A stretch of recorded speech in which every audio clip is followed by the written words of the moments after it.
Bonjour mes frères. Oui, ça fait un temps que je n'ai pas fait des cassettes. Bon, aujourd'hui, je me suis dit, j'essaie un peu de parler avec les autres. Voilà. Au fait, là, je voulais mettre l'accent un peu sur un problème qui part de chez nous, la RDC. L'homme, il est l'intermédiaire entre le ciel et la terre. On a un père, le ciel. On a une mère, la terre. Quand on nous parle de la jeunesse dans la Bible, on nous parle de Dieu la mère. Bon, notre mère, la terre, nous a tout donné. Et aujourd'hui, on est dans une période où l'homme devait être humain. Donc toutes les qualités que Dieu avait fait l'homme, c'est pendant cette période-ci qu'il devait l'exprimer. Donc, tous les enseignements que le Christ a donnés, c'est ces moments-là où ça devait vraiment se manifester. C'est l'époque. Bon, moi je suis de la RDC, et vu ce qui se passe à la RDC, ça me donne toujours des soucis. Parce que j'ai compris, il y a beaucoup de non-savoir dans nos cultures, dans notre manière d'être.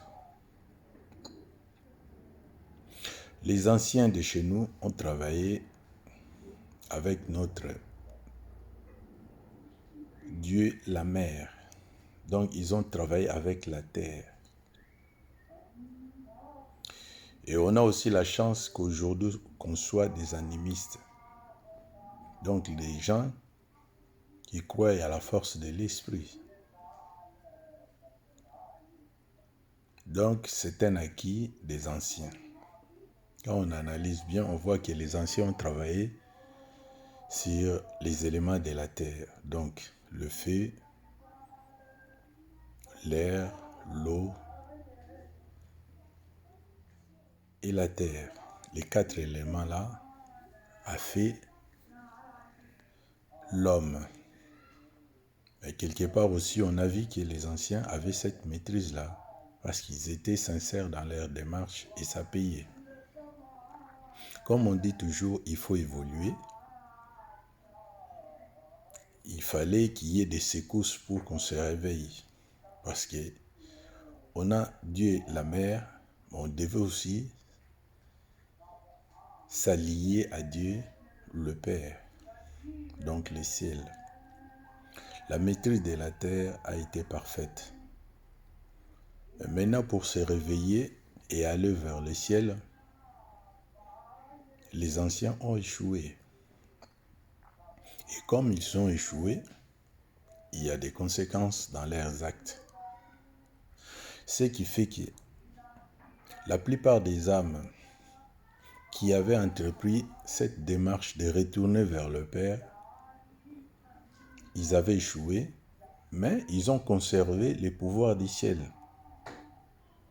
Du coup, ils se sont présentés vers leurs frères comme de Dieu, comme de Messie. Et ils ont pris leurs propres frères en esclavage. Voilà la situation qu'on a aujourd'hui au Congo.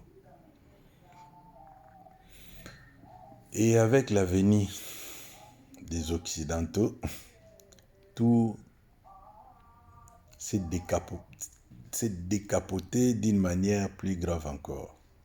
Parce que les autres ont venu, ils se sont imposés sur cette population et la population a été ramenée à l'esclavage.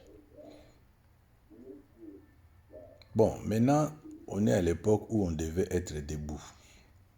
Je vous ai dit, on est dans une période où l'homme devait devenir spirituel. Les changements viennent de Dieu et les changements, Dieu nous les demande. La nature nous l'impose. Vouloir ou pas, l'homme doit changer. C'est pour cela qu'on voit tout le trouble qu'on voit là.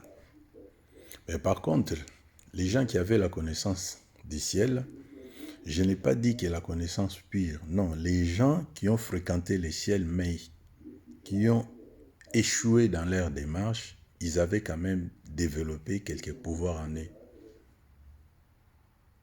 Et par ces pouvoirs, ils ont compris que non, l'homme commence à s'éveiller. Du coup, il commence à imposer des barrières pour que l'homme ne s'éveille pas. C'est ce qu'on voit aujourd'hui. L'homosexualité, le pouvoir de l'argent, les mensonges,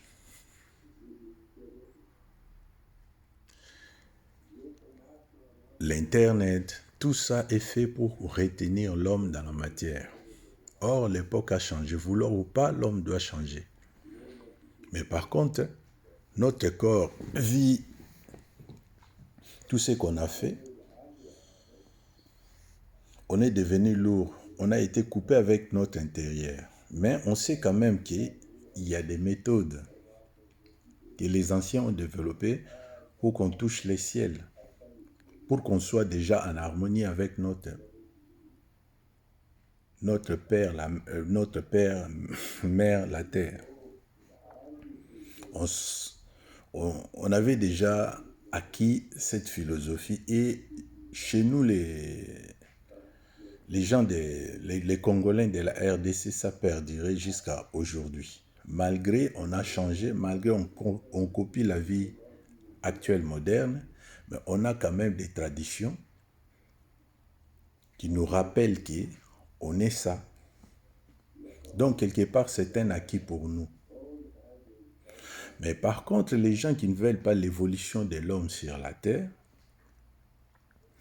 ont fait un système à tel point qu'ils ont choisi un peuple qui, dans leur ignorance, ils se sont fait initier par des âmes de non-amour, par des âmes assoiffées du sang, par des âmes humanoïdes.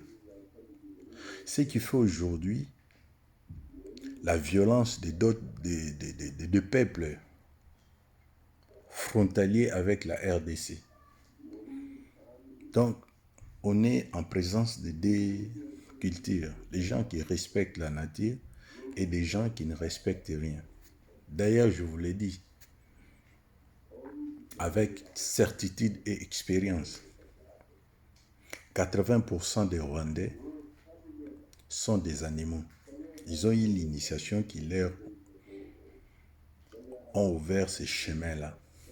C'est pour cela qu'ils tuent sans vergogne. Quelque part dans leur nature, ça a pris la place, l'animalité a pris la place. Par contre, vous remarquerez que chez nous, les Congolais, on n'aime pas les sangs. On est dans la solidarité. On est dans les soucis de l'autre.